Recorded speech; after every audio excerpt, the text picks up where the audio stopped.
নিশ্চয়ই খোদা তোমাকে নিজ হাতে তৈরি করেছে, আর কতটা সৌন্দর্য দিয়েছে সেটা কি তুমি জানো? রাজমহলের তত্ত্বাবধায়ক হানিফারকে ডেকে আনা হোক।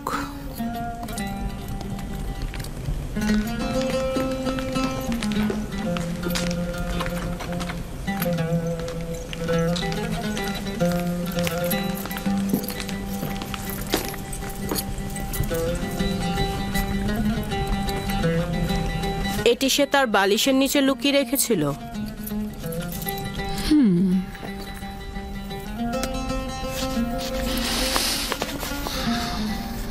আমার বানু, এটা ইউজারশিপকে কেনার সনদ।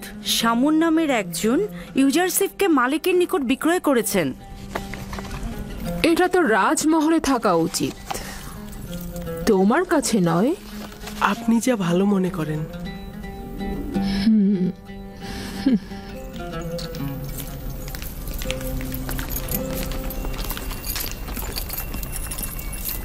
বলুন আমার বানু। ইউজারশিপকে তোমার কাছে অর্পণ করলাম। আমি চাই তাকে যথার্থ প্রশিক্ষণ দেয়া হোক।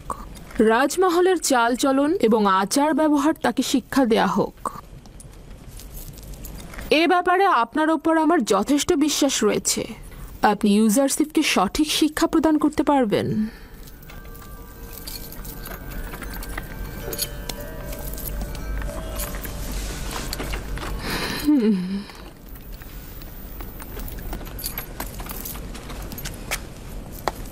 দেখে কিন্তু মনে হচ্ছে না সম্মান প্রদর্শনের এই ভঙ্গি সে উপভোগ করছে। এই মরুচারী তো ভেড়া চড়ানোই জানে না, আর আপনি ওর কাছে সম্মান প্রদর্শন আশা করছেন?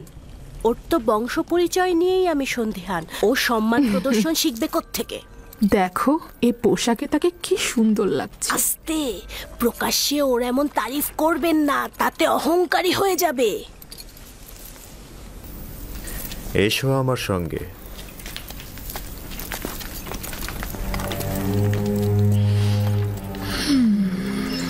এতক্ষণ যে কামরাটিতে ছিলে সেটাতে বানু জুলেখা ও পুতিফারের একান্ত লোকজনই আসতে পারে। যখন তখন যে কেউ এই কামরায় ঢুকতে পারে না।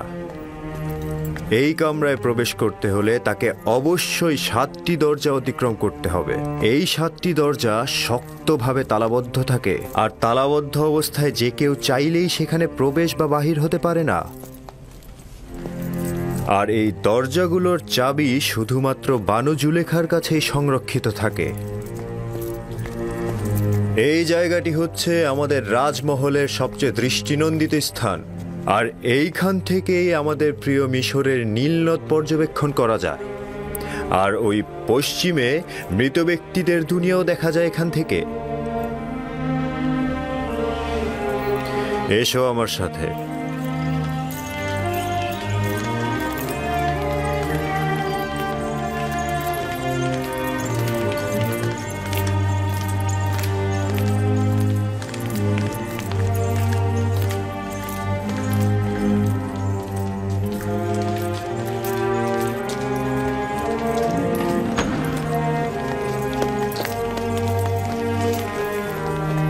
এটি বানু জুলেখার নির্দিষ্ট কামরা। তিনি অত্যন্ত দাম্ভিক ও অভিজাত পরিবারের সন্তান। তোমাকে সতর্ক থাকতে হবে, কখনোই তার ফরমানের অবাধ্য হওয়া যাবে না। চলো যাই।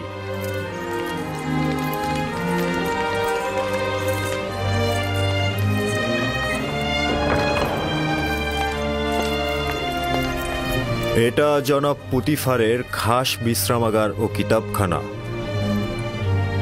জনাব পুতিফার হলেন মিশরের দ্বিতীয় শ্রেষ্ঠ ব্যক্তি।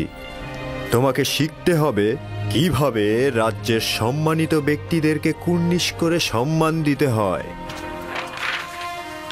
ও হচ্ছে সুপার, কিতাবখানা রক্ষক এবং জনাব পুতিফারের বইগুলোর বিশেষ পাঠক। চলো যাই।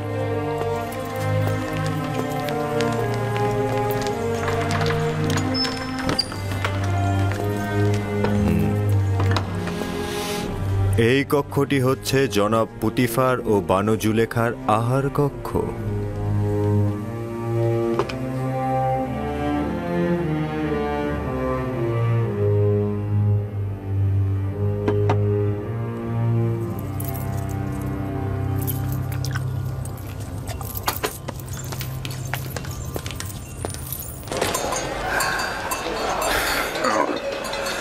আমি যে করেই হোক ইউসুফকে নাজাত দেব,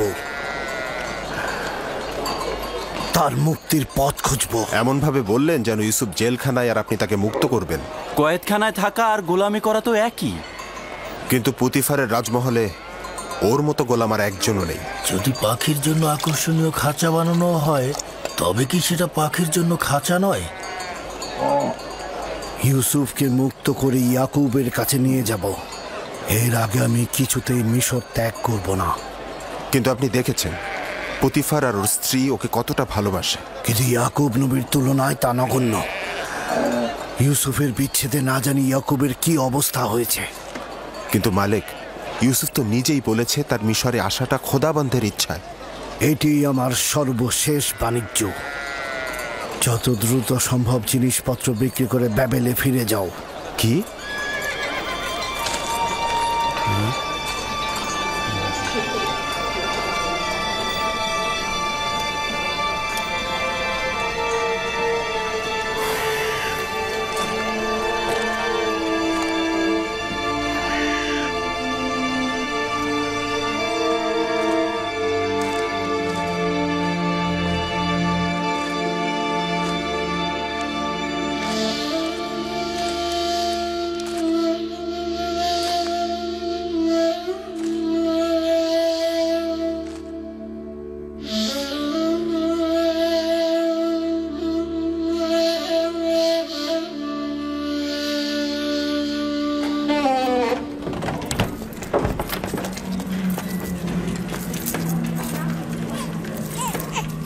এটি খেদমতদার ও গোলামদের থাকবার জায়গা।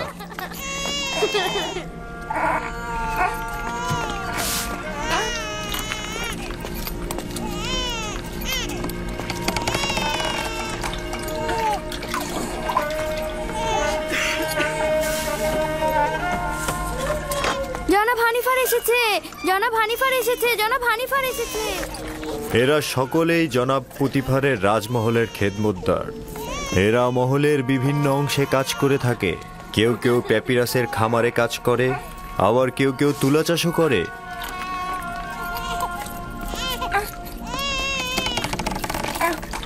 কিছু সংখ্যক পুরুষ এবং নারী এখন কর্মক্ষেত্রে রয়েছে। এখানকার প্রতিটি কামরায় একটি করে পরিবার বসবাস করতে পারে। তাদেরকে এত অসহায় দেখাচ্ছে কেন? জনাব পুতিফার কেন এদের দিকে নজর দেন না? অন্যান্য রাজ্যের খেদমতদার ও গোলামদের অবস্থা এদের চাইতেও শোচনীয়। এরা তো খুব ভালোই আছে। আমরা তাদের এখানে থাকার জায়গা ও খাবারও দিচ্ছি, তাছাড়া তাদের বাচ্চা কাচ্চাদের রক্ষণাবেক্ষণও করছি। আমি কি এদের দেখতে আসতে পারি? কেন নয়? তবে উত্তম হচ্ছে বেগম জুলেখা ও আলী জনাব পুতিফারের কাছ থেকে অনুমতি নেওয়া। এরা হচ্ছে বিশেষ গোলাম যারা পালকি বহন করে থাকে।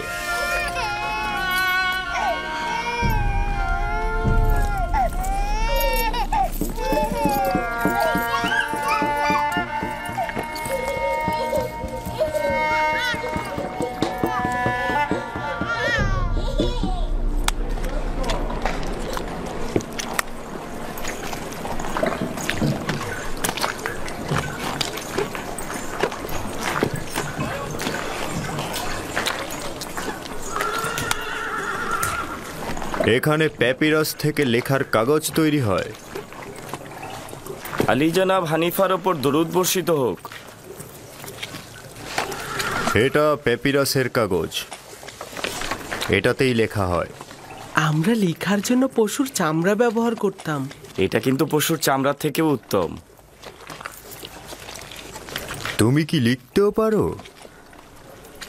যিনি আমাকে সৃষ্টি করেছেন তিনি লেখা শিখিয়েছেন। বাহ, বেশ ভালো। একজন গোলাম যদি লিখতে জানে সেটা মালিকের জন্য নিয়ামত স্বরূপ। তুমি কার কাছ থেকে শিখেছ বললে? আমার মালিকের কাছ থেকে। তিনি সব ভাষাই জানেন। খুব ভালো, চলো যাই, ওই দিকটা দেখাই।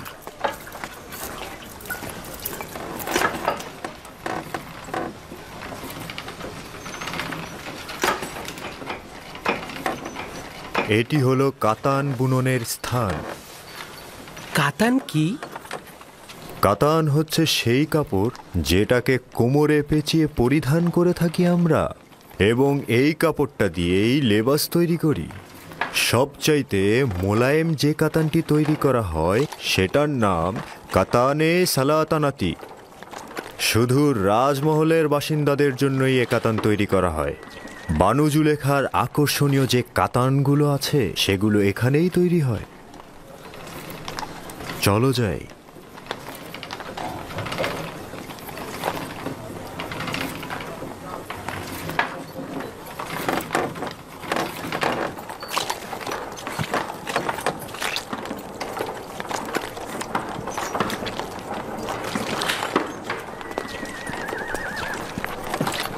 দেখছো, এখানে মাটির জিনিস তৈরি হয়। আলী জনাবের উপর দরুদ বর্ষিত হোক। সেদিন ঘোড়ার গাড়ির সঙ্গে লেগে পানি সরবরাহের কিছু পাইপ ভেঙে গেছে, সেগুলো বদলে ফেলবে। এই রকম হলে চলবে তো? হ্যাঁ হ্যাঁ, দ্রুত করবে। ঠিক আছে, চিন্তা করবেন না, সব সময় মতন হয়ে যাবে।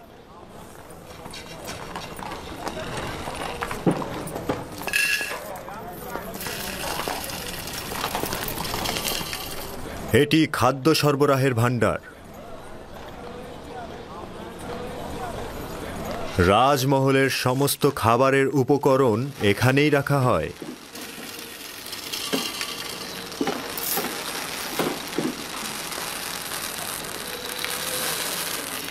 তোমার মন কোথায় পড়ে আছে? ঠিক মতো কাজ করো।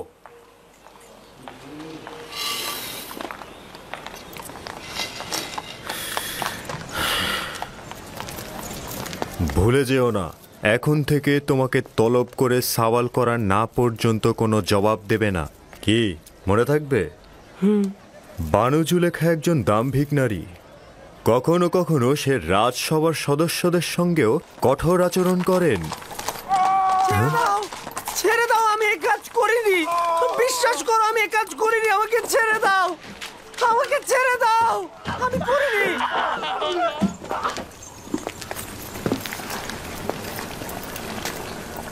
এটি রাজমহলের রান্নাঘর।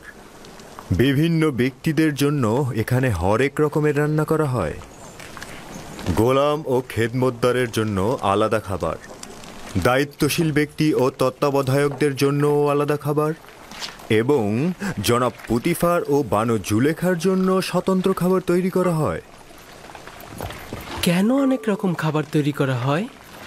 সকলের জন্য একরকম খাবার তৈরি করলেই তো হয়।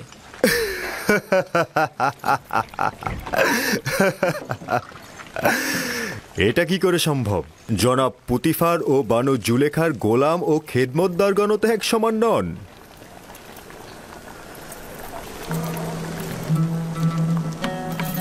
ও হচ্ছে ইউজারশিপ। এখন থেকে ইউজারশিপই তোমাদের খাবার বন্টনে সহায়তা করবে। ও একজন অক্ষর জ্ঞান সম্পন্ন বালক, তালিকা অনুযায়ী হিসেব করে ও খাবার বন্টন করবে। এতে করে আমাদের খাবারের হিসেব ঠিক থাকবে।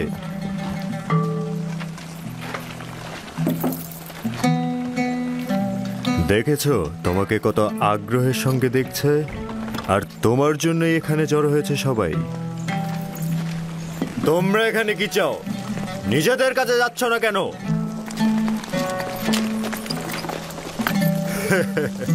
কাজে মন দাও। চলো ইউজারশিপ।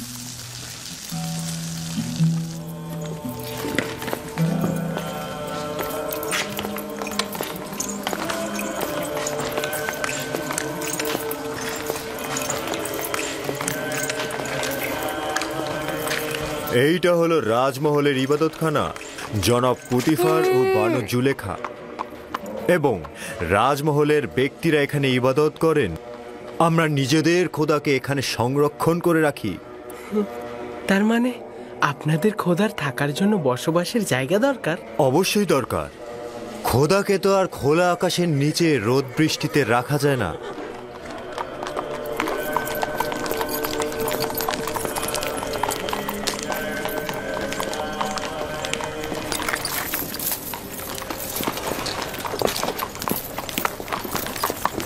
জনাবে মহান হানিফারের উপর দরুদ। সাধারণত রাজমহল দর্শনের সময় সকালবেলা, হঠাৎ এই দুপুরবেলা। ইউজারসিফকে রাজমহল দেখাতে নিয়ে এলাম। আমি চাইছি এই রাজমহল ও এর আদিবাসীদের সঙ্গে ওর পরিচয় হোক। ওখানে কি হয়েছে?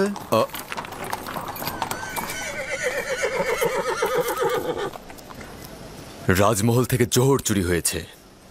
এরা সকলেই রাজমহলের অভ্যন্তরীণ পাহারাদার। কেউ স্বীকার করছে না, কিন্তু একজন আরেকজনকে দোষ দিচ্ছে। তাই নাকি? চলো দেখছি ব্যাপারটা।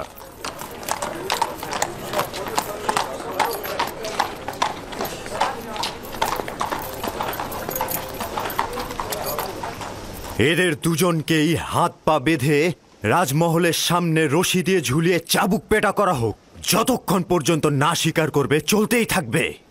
আমাকে ছেড়ে দিন, আমি এই কাজ করিনি। আমি এই কাজ করিনি। চিৎকার করবে না, যা বলার একজন করে বলো।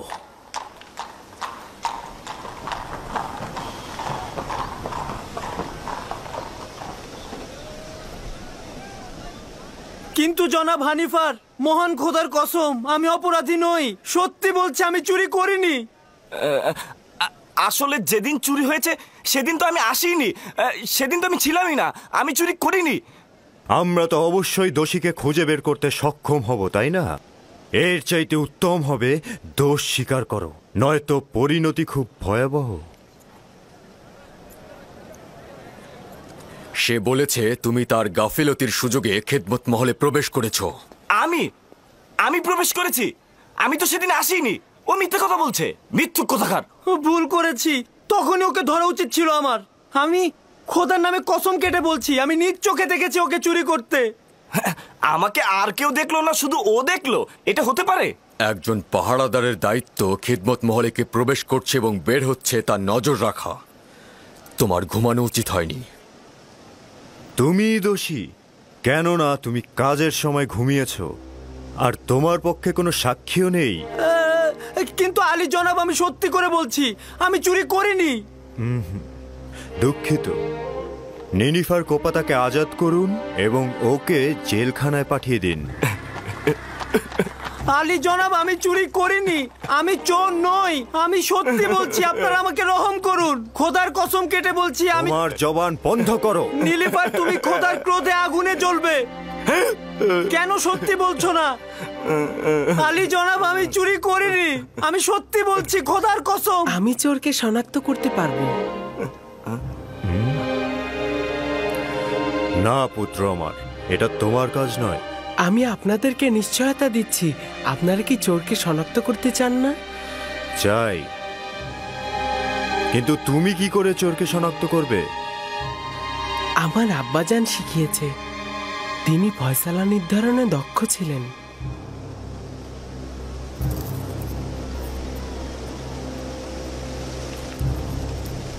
নিশ্চয়তা দিচ্ছ? জি জনাব হানিফার, চাইলে পরীক্ষা করুন। খুবই ভালো।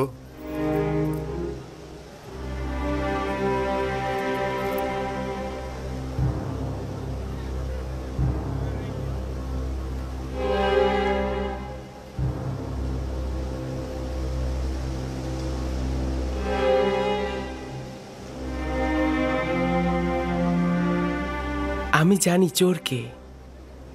আমি আশা করছি সে নিজে থেকে দোষ স্বীকার করে তার শাস্তি কমিয়ে নেবে। আসলে যেদিন রাজমহলে চুরি হলো সেদিন আমার পাহারার দায়িত্বই ছিল না। আমি তো সেদিন আসিনি। আমি যে চুরি করিনি এটার কোনো সাক্ষী নেই, তবে সত্যি করে বলছি, আমি নিজ চোখে নীলিফারকে চুরি করতে দেখেছি, খোদার কসম।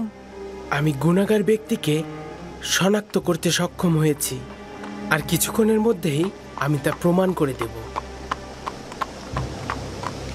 জনাব হানিফার, আমি চোরকে শনাক্ত করে ফেলেছি। আপনি অবশ্যই তার গর্দানটা কেটে ফেলবেন।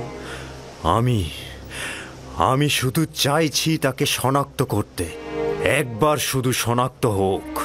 তাকে কোনরূপ ক্ষমা করা হবে না, শুধু শনাক্ত করুন। জনাব রুদামুন, এই দুজনকেই বাগিচার কাছে নতজানু করা হোক।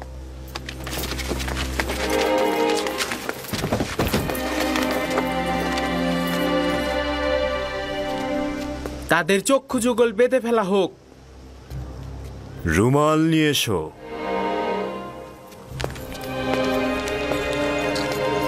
তার হাত বেঁধে ফেলো।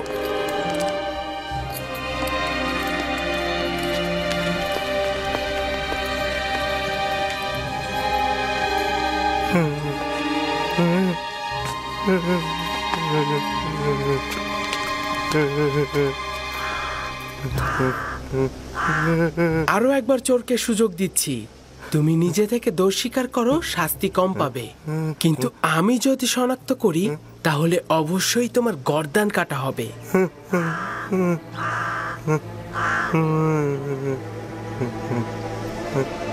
সেই চোর, আপনার তরবারি বের করুন।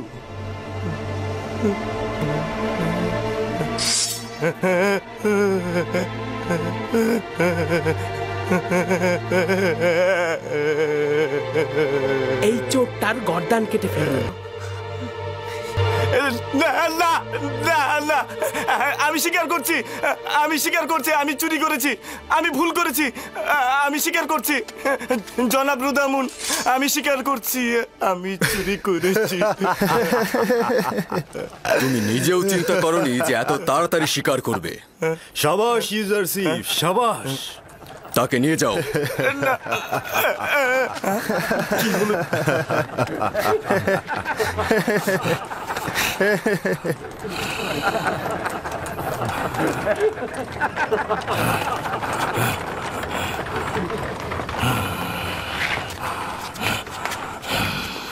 শাবাশ পুত্র আমার, চিন্তিত ছিলাম, আমি ভাবতেই পারিনি যে তুমি পারবে।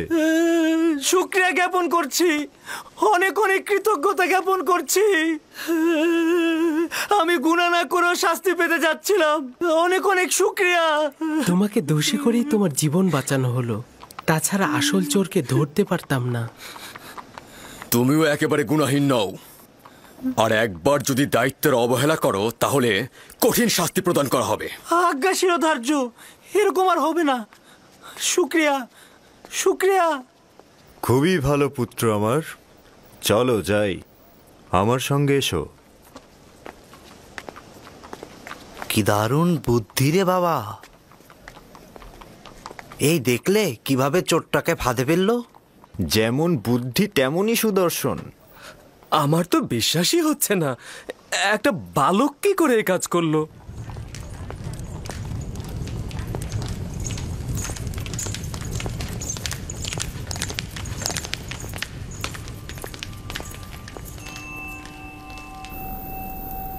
সে তো ভেবেছিল আমরা তার শিরচ্ছেদ করছি, সঙ্গে সঙ্গে সে তার জায়গা থেকে উঠে দাঁড়ালো এবং গুনাহ স্বীকার করে নিল। সে তো ভয়ে বলতে থাকলো যে না না, শিরচ্ছেদ করো না, গুনাহ আমি করেছি, আমি চুরি করেছি, আমি আমার দোষ স্বীকার করছি। ইউজারশিপের এই চতুরতা দেখে সবাই তো একদম অবাক হয়ে গেল।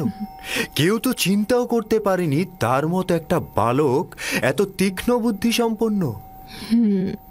আমি অবশ্যই জনাব পুতিফারের কাছে মূল্যবান হাদিয়ার জন্য শুকরিয়া জ্ঞাপন করব। ইউজারশিপ খুব বুদ্ধিমান এবং অক্ষর জ্ঞান সম্পন্ন বালক। আজ থেকে কেউ অতিরিক্ত খাবার নিতে পারবে না, যার যতটুকু দরকার ততটুকুই হিসেব করে খাবার বিতরণ করবে সে। একজন অক্ষর জ্ঞান সম্পন্ন গোলাম তার মালিকের কাছে নিয়ামত স্বরূপ। ইউজারশিপের বিশ্রামাগার কোথায় নির্ধারণ করেছেন? এখনো সিদ্ধান্ত গ্রহণ করিনি। গোলামদের থাকার জন্য নির্ধারিত স্থান রয়েছে, এখানে সিদ্ধান্তের কি দরকার? না, গোলামখানায় নয়, এখানেই রাজমহলের মধ্যে, যা গতরাতে নির্ধারণ করা হয়েছে। ইউজারশিপ, তুমি কি রাজি আছো? শুকরিয়া জ্ঞাপন করছি, যদি অনুমতি দান করেন আমার শোবার জায়গা রাজমহলের গোলামদের মধ্যে হলে উত্তম হবে।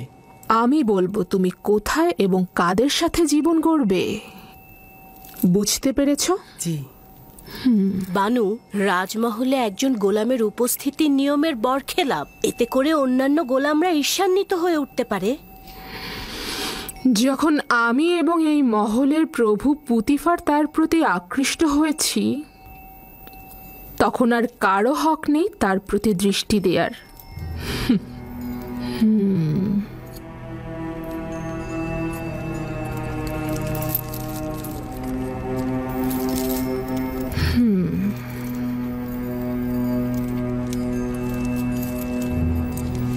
চলো।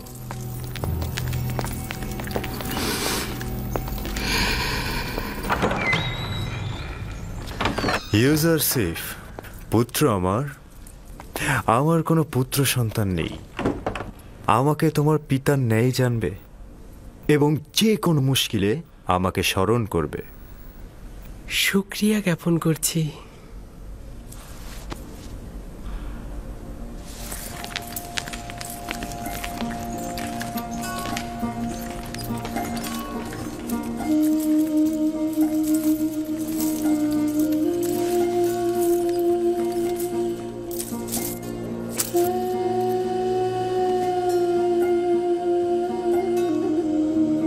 বেচারা আব্বাজান আমার, খোদাবান থেকে সব